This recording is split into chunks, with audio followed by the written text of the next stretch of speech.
What's up, Los Angeles? Here we go. Once upon a time, Jennifer Lopez was everywhere. #1 albums, #1 movies, Don't dance around the issue. You didn't show that day because you don't want to get married. sold out tours,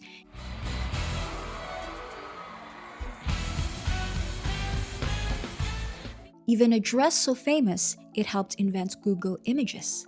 But in 2024, the superstar who seemed untouchable faced something she hadn't in decades: empty seats, cancelled tour dates, and an audience that just wasn't buying it anymore.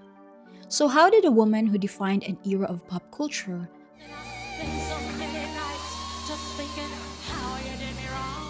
find herself here? Let's unravel the rapid fall of Jennifer Lopez.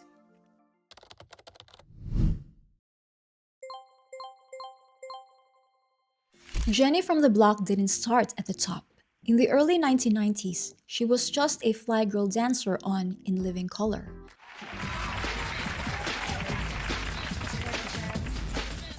But her big break came in 1997 when she landed the lead role in Selena. You're not to see each other like this again. I'm not agreeing to anything.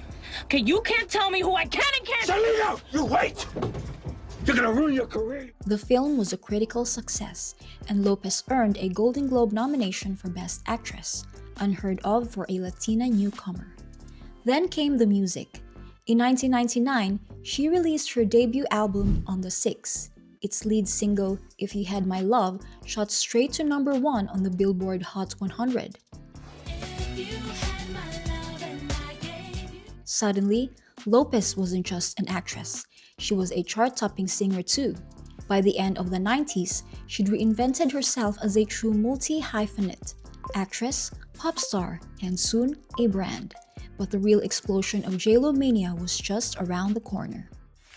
In 2001, Jennifer Lopez did something no one had ever done before. She released an album and a movie in the same week. While Mary was planning everyone else's love life, she didn't have one of her own. And both hit #1.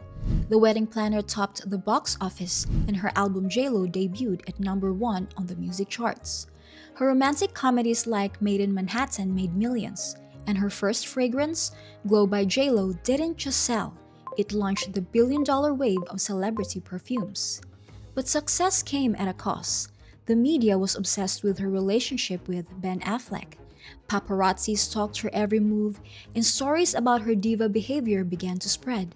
Shows like South Park mocked her, Fulfill all your wishes with my taco-flavored kisses. Taco, taco. She's fantastic. Who is she? Believe it or not, her name is Jennifer Lopez. and headlines called her the most vilified woman in modern pop culture. She was on top of the world, but also one step away from being overexposed, and soon, cracks in the empire would start to show. In 2003, Jiggly flopped so hard it became a Hollywood punchline. Her marriage to Mark Anthony shifted her image, and her mid-2000s albums, Rebirth and Brave, failed to match her earlier success. Critics accused her of being a manufactured star, someone propped up by marketing more than talent. Mariah detailed how her ex-husband, Tommy Mottola, who was also the CEO at Sony Music at the time, tried to allegedly kill her music career after the two split. Tommy tried to sabotage her by using a sample of her music to give to, quote, another female entertainer on their label, whom, I don't know. The diva rumors stuck, fueled by stories of bizarre demands and viral clips of her assistants catering to her every move. She just is a deeply unpleasant person and had a huge, I said this on the fork, she had the biggest entourage I've ever seen. More than Kim Kardashian and more than the president. And I just don't really understand why it was needed. I just know my experience, and I was a host at The View. It was not nice. She was not nice. But if the world was starting to tire of J.Lo, she wasn't ready to fade away, because what happened next was one of the biggest comebacks of the decade. In 2011, Jennifer Lopez joined American Idol as a judge, and it was a masterstroke. Millions saw her not as a diva, but as warm, funny, and relatable again. These nights never seem to go too. That same year, she dropped on the floor with Pitbull.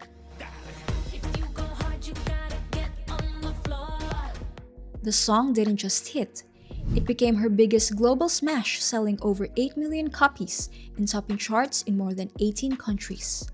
Then came her Las Vegas residency, All I Have. It ran for 3 years and grossed over $100 million. J.Lo was back in full force, not just as a singer, but as a performer audiences couldn't look away from. She'd reinvented herself as a dance pop powerhouse and a business mogul. But her true peak was still to come, and it arrived in 2019. At age 50, Jennifer Lopez starred in Hustlers. Critics called it the performance of her career, and she earned Golden Globe and Screen Actors Guild nominations. There was even Oscar buzz, though she was famously snubbed. Then came the 2020 Super Bowl halftime show with Shakira. Over 100 million people watched as Lopez reminded the world she was still a showwoman without rival. Draped in the Puerto Rican flag, she delivered one of the most celebrated halftime shows in years. And it looks like Jennifer Lopez had achieved the impossible: longevity, respect, and relevance decades into her career. But as the saying goes, the higher you climb, the harder you fall. In 2022, Lopez announced her most ambitious project yet, This Is Me Now. About hopeless romantics, that we're weak. And I'm not weak. I learned the hard way. Not all love stories have a happy ending. A new album, a self-financed film, a documentary, all built around her rekindled love story with Ben Affleck. She invested $20 million of her own money when studios refused to back it. But reality hit hard. The album debuted at number 38 on Billboard, then vanished a week later. The film was branded plotless and egomaniacal, and the documentary, meant to be heartfelt, came across to many as self-indulgent. I like taking my hair out like this. It reminds me like when I was 16 in the Bronx, running up and down the block. Then came the tour. Ticket prices were sky high, with meet and greets reaching $7,500. Fans revolted, sales tanked, venues stayed half empty, and within weeks, multiple dates were cancelled. In desperation, the tour was rebranded as the Greatest Hits Show, and for the first time in her career, Jennifer Lopez couldn't sell herself. But that failure brought back ghosts from her past. I don't waste dream. No! Whoa, I'm sorry everybody, That hurt me too. Suddenly, old controversies flooded back. Ghost vocal accusations resurfaced. A shanty on I'm Real. Christina Milian on Play. Natasha Ramos claiming her voice carried Jenny from the Block. No matter where I go, I know where I came from. From the Bronx! Even Meghan Trainor's demo vocals seemed to linger in Ain't Your Mama. I ain't gonna do your laundry, I ain't your mama. Mariah Carey's old quip, I don't know her, went viral again. Die kenne ich nicht. Viral clips of Lopez gum-spitting assistant or stories of her judging dancers by their zodiac signs only fueled the diva narrative. The internet reframed her entire career not as talent, but as branding. And if that wasn't enough, her carefully crafted image faced an even deeper challenge. For decades, Lopez built her brand on being Jenny from the Block. I'm still Jenny from the block. The humble Bronx girl who never forgot her roots. I used to live here. What is your name? My name is Jennifer. Jennifer? Yeah, I used to live my room was upstairs right there. Jennifer. Jennifer Lopez. Who's Jennifer Lopez? Me. But locals told a different story. She rarely gave back, and community leaders said promised donations never arrived.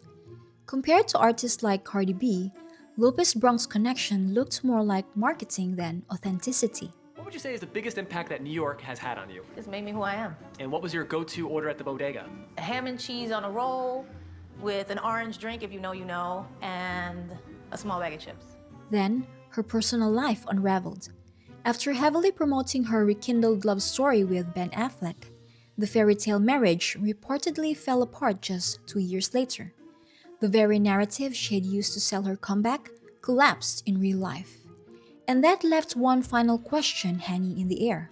Jennifer Lopez rose from dancer to global superstar. She dominated music, film, fashion, and business. She reinvented herself again and again. But in 2024, her image cracked under the weight of failed projects, resurfaced scandals, and an audience who've moved on. Maybe this is just another valley in a career of comebacks. Or maybe we're witnessing the end of J.Lo's superstar era. So what do you think? Can Jennifer Lopez reinvent herself one more time? Or has her time at the top already come to a close? Let me know in the comments below.